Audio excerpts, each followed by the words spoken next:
خبر شامل کرتے ہیں میلسی سے۔ مہر غلام مصطفیٰ کی اس رپورٹ سے میلسی پولیس تھانہ سٹی نے گزشتہ دنوں موبائل شاپ پر ہونے والی واردات ٹریس کر لی۔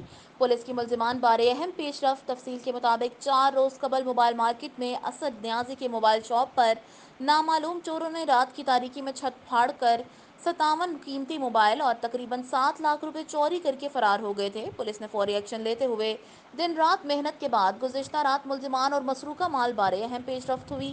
اس موقع پر ڈی ایس پی سعادت علی چوہان نے مرکزی تنظیم انجمن تاجران کے صدر سید شیراز حسین کاظمی، موبائل یونین کے صدر ماجد رشید مونی اور متاثرہ اسد نیازی سمیت دیگر تاجران کو بریفنگ دیتے ہوئے بتایا کہ پولیس نے جدید سسٹم کو استعمال کر کے ملزمان تک پہنچے برآمدگی کے لیے ٹیمیں تشکیل دی گئی ہیں جو انشاءاللہ جلد خوشخبری سنائیں گے۔